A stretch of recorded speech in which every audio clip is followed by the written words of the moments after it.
So this is going to be my 23-week pregnancy update. The video will pretty much include the findings and what all happened at my appointment this week on April 6th. And I also am going to show you guys at the end of the video a bump picture and some ultrasound pictures. I do also have a chart that I had the doctors actually print out for me to that showed all his different growths, measurements, and where he fell and, you know, how he was progressing. So I kind of have that here. I can include a picture of that also. Normally I don't ask for anything, but they were throwing so many numbers out at me, so I went ahead and got a chart. But yep, that's the main gist of what will be in this video. And I guess I'll just go ahead and jump right into the appointment.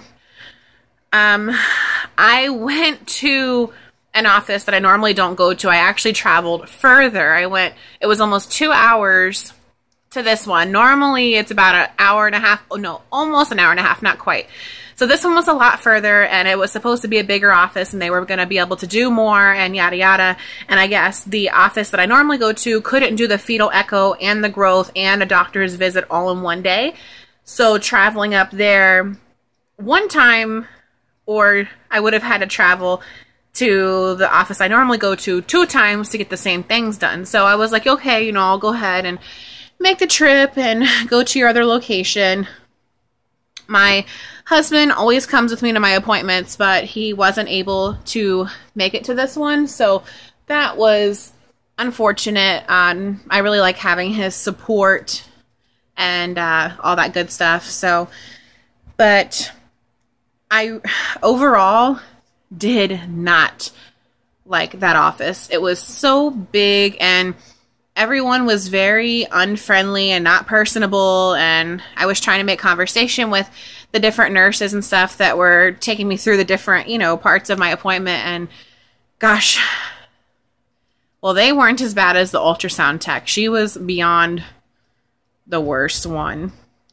But anyways, so my tech, the first tech went ahead and started. The baby was balled up in my pelvis area. So we were supposed to be doing the fetal echo and growth check. Well, she literally puts the thing on there for less than a minute, says, oh, the position he's in, we can't do anything today. I'm like, are you kidding me? I'm like, I drove, you know, 2 hours to come up here to be able to get all this stuff done today. But she didn't care. She didn't really want to try. And I told her, I was like, well, when I go into the doctor, I'm going to ask if we can try again. All I have to do is lay on my side and he'll move. You know, it's not like he's stuck there. So I went in and was talking to the doctor and explained to her about this tech. And she was able to get me in to see another tech immediately after I talked to her. So that was good. And she really couldn't go over anything because what she was going to go over, the tech couldn't get. So I kind of just felt like I was repeating myself. Like, she didn't really seem knowledgeable about my history or my chart. And I had met her before. This wasn't like it was the first time I had met her. So I don't know. I just felt the whole thing was very impersonal. I don't know. But so I went in. The second tech was a lot nicer. She was able to get all the measurements, and I guess when they do the fetal echo, there's about 40 shots they need, and she could only get 12 of them. So they actually have to send me to a specialist who can redo the echo and get all of the images that we need.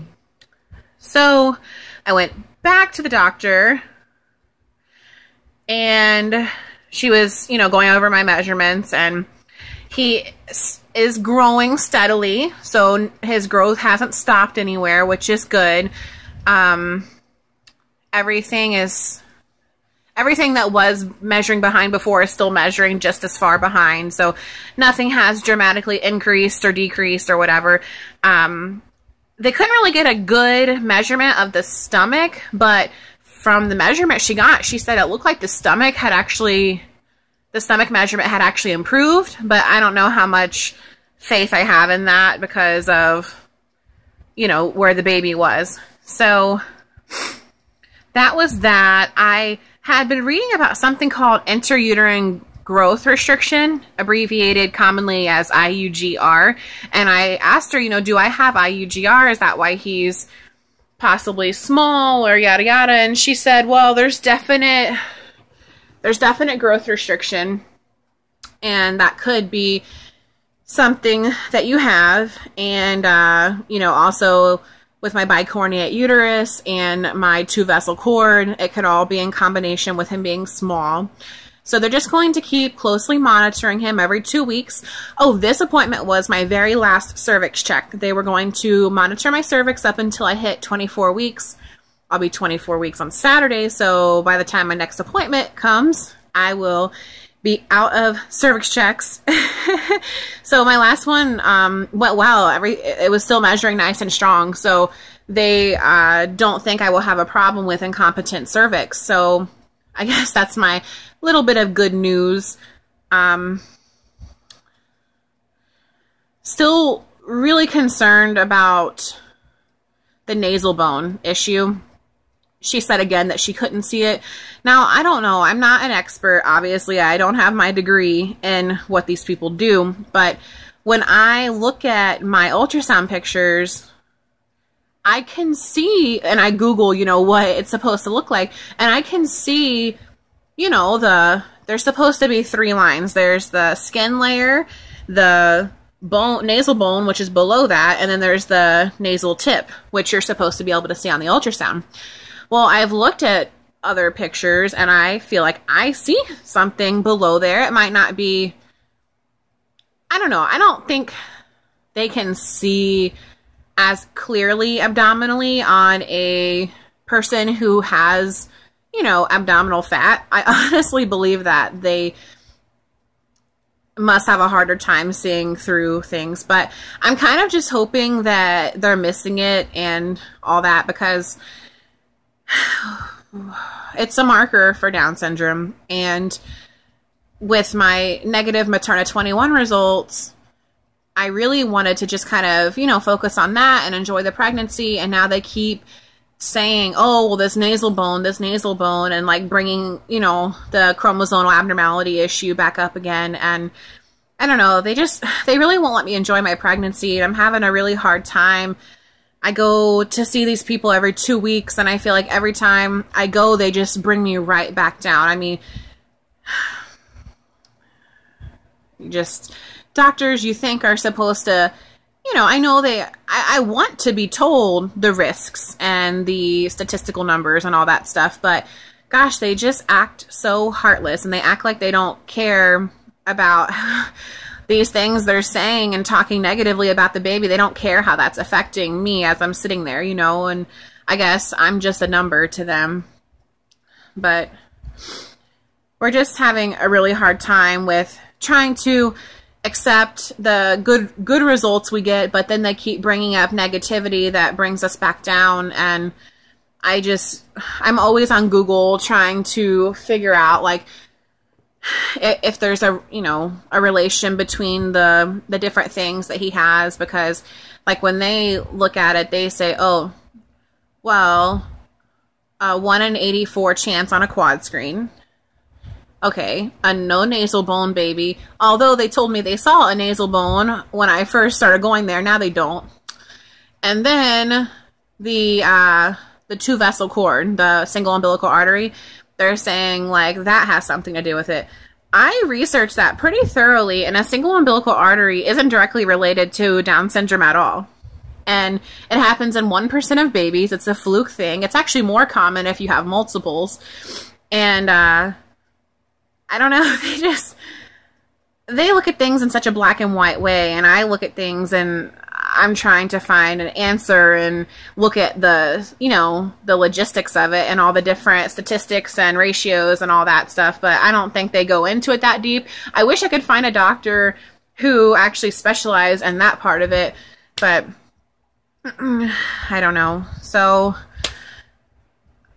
that's pretty much what's going on. We're just battling between all the negativity we get from the doctors and trying to focus on the good things, like his healthy heart and how active he is inside of me, and his growth not being too far behind, and just like, you know, the negative Materna 21 results, that's a huge one. We just try to focus on those things because all these people want to do is label our baby and that's it. Like, I don't know what they get out of making people feel like this, but that's how they make me feel. And yeah, so I don't know. I may look into switching doctors, someone who may be more knowledgeable about it, because all I do is go there and they keep repeating the same things over and over again. They aren't looking into anything more invasively. They just, it kind of seems like it is what it is to them. But I think I pretty much told you guys the gist of that appointment, and not looking forward to going back. My next one is not this Monday, but the following Monday. Every single one of them I dread, but someone's supposed to be calling me to schedule the fetal echo on the baby's heart to make sure that, you know, it's a more detailed inspection of his heart to make sure that all comes back okay. Yep, that's pretty much all they did. As far as this week, how I'm feeling, I've been feeling the baby moving a lot more. Some days, it's like on and off. I have like a super appetite some days of the week, and then others, it's like I could really barely eat, and I feel stuffed. So, I don't know, my appetite's kind of weird. And yeah, that's pretty much it. I feel normal, honestly. I don't know. But I'm going to show you guys the chart of the different measurements and where he is falling. And I'm going to show you some ultrasound pictures, and I'm going to show you a 23-week bump shot, which is amazing to me because I feel like I don't look that much different, but let me tell you, it is otherwise noted whenever I'm trying to put on any old clothes that aren't maternity clothes.